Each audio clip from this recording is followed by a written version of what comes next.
Channel के सभी दर्शकों को नमस्कार, जय श्री कृष्णा, प्रणाम। मेरे कई दर्शकों ने पूछा है कि वह व्यक्ति जिसके अंदर भक्ति और संन्यास जैसी स्थिति हो, उसके ग्रह कैसे होते हैं?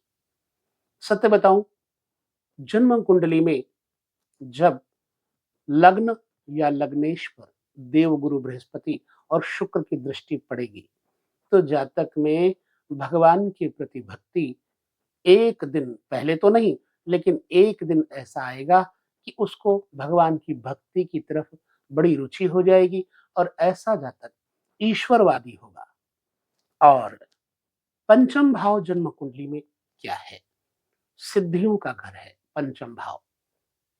पंचम भाव में बैठे हुए किसी भी ग्रह को देव गुरु बृहस्पति देखते होंगे तो भी जातक में भक्ति का पुट होगा। मान लीजिए चंद्रमा बैठे हैं पंचम भाव में और देव गुरु बृहस्पति बैठे हैं नवम घर में, तो नवम घर से देव गुरु बृहस्पति पंचम भाव पर बैठे हुए चंद्रमा को देखेंगे।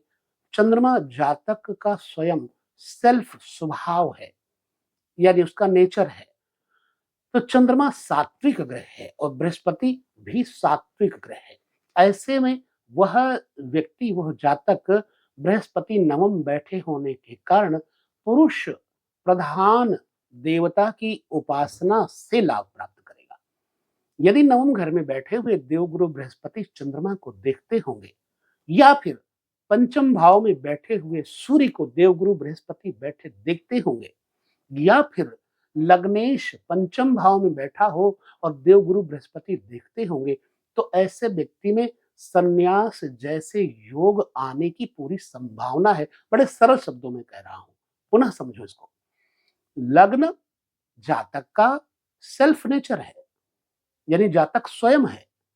यदि लग्न का स्वामी पंचम भाव में बैठेगा, चूंकि पंचम लग्न लग्न का कारक सूर्य है, तो लग्न का कोई भी ग्रह यदि पंचम भाव में बैठेगा तो काल पुरुष की कुंडली में पंचम भाव के स्वामी सूर्य आते हैं। पंचम भाव में बैठेगा अगर लग्नेश, तो सूर्य भी उसमें चमक देंगे, ब्राइटनेस देंगे। और पुनः देवगुरु बृहस्पति यदि नवे बैठे होंगे तो नवम दृष्टि से देखेंगे पंचम भाव को, 11वें बैठे होंगे तो सप्तम दृष्टि से देखेंगे पंचम भाव को, और लग्न में बैठेंगे तो पंचम दृष्टि से देखेंगे पंचम भाव को। ऐसे में जातक के ऊपर देव गुरु बृहस्पति का प्रभाव पड़ेगा और तब उसके अंदर भक्ति जागृत होगी और ऐसा व्यक्ति भक्ति के पथ पर धीरे धीरे चलेगा। और एक चीज बताता हूं, भक्ति का जो संवर्धन होता है वो सत्संग से होता है। सत्संग अर्थात कर्म, जन्म कुंडली में दसम स्थान कर्म है। यदि कर्मेश भी देव गुरु बृहस्पति से दृष्ट हो जाए, युत हो जाए, युक्त हो जाए, दृग योग कर जाए, तो भी ऐसा जातक ईश्वरवादी होगा और ईश्वर की तरफ चल करके अपने संन्यास धर्म को प्रबुद्धित करेगा, बढ़ाएगा। और एक बात कहता हूं, जन्म कुंडली में कहीं पर भी 4 से 7 ग्रह एक ही घर में बैठे हो, तो ऐसा जातक अपने घर बार को त्याग करके सन्यासी यति हो जाता है, अर्थात परिव्राजक होता है। परंतु याद रखें कि जन्म कुंडली में जो 4 या 7 ग्रह एक जगह बैठे हैं, उनमें सबसे अधिक बलशाली ग्रह कौन सा है? यह बड़े आराम से आप देख सकते हैं। लग्न स्पष्ट, ग्रह स्पष्ट में से जिसकी डिग्रियां अधिक होंगी वो सर्वाधिक शक्तिशाली ग्रह होगा, परंतु वो सूर्य आदि ग्रह से अस्त ना हो। याद रखें, यदि वह अस्त होगा मुख्य ग्रह, तो जातक को परिव्राजक सिर्फ बनना होता है, परंतु वो कई बार क्या होता है, परिव्राजक मार्ग से वापस आ जाता है, यानी संन्यास मार्ग से पुनः गृहस्थ मार्ग में वापस आने की संभावना बनती है। तो जब कर्म स्थान यानी दसम स्थान पर अच्छे शुभ ग्रह बैठे होंगे, तो ऐसे जातक को सत्संग सुनने की अभिलाषा होगी।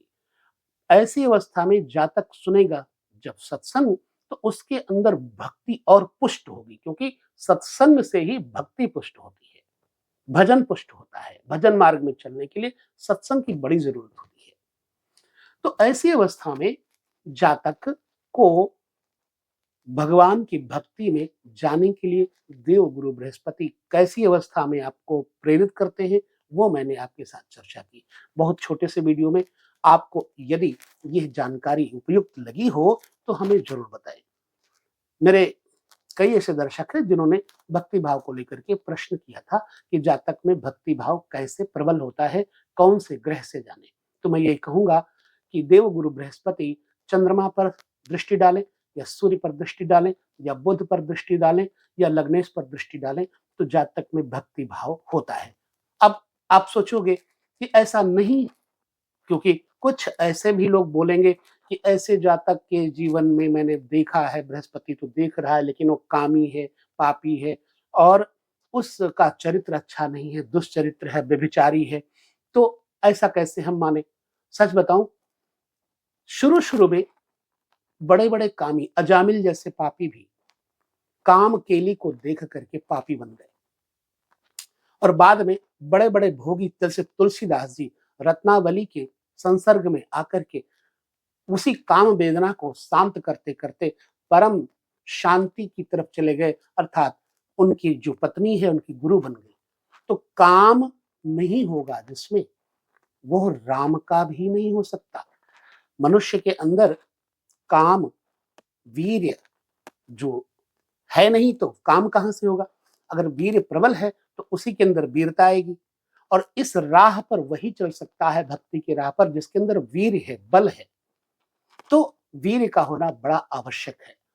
तो शुरू में ऐसा जातक अपने वीर्य को पोषित नहीं कर पाता। ऐसे जातक का वीर्य शोषित होता रहता है, क्षरित होता रहता है।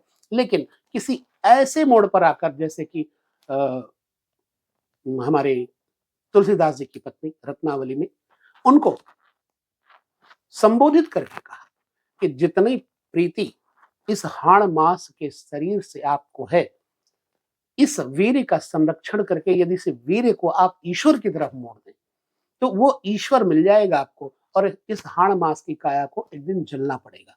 लिहाजा उनके मन पे वह बात आघात कर गई और वो उसी काम के मार्ग में चलते चलते फटाक से मुड़ गए और उनका मार्ग बन गया राममय। और वो राम बोला तुलसीदास जी अंततः बहुत बड़े ग्रंथ के रचयिता, रामचरितमानस जैसे, विनय पत्रिका जैसे और बहुत सारे ग्रंथों को, जैसे रामचरितमानस के अलावा, विनय पत्रिका के अलावा उन्होंने हनुमान चालीसा लिखी, बजरंग बाण इत्यादि कई ग्रंथ उन्होंने अच्छे अच्छे प्रस्तुत किए, हनुमान बाहुक इत्यादि प्रस्तुत किए।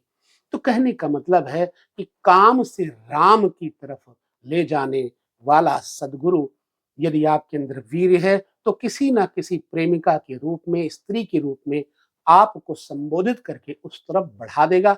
लिहाजा भक्ति को बढ़ाने के लिए आपके अंदर क्रिया जरूर होनी चाहिए, सत्संग जरूर होना चाहिए। जितना सत्संग होगा उतनी ही भक्ति आपके अंदर बढ़ती जाएगी। तो वीडियो में इतना ही, पुनः चर्चा कर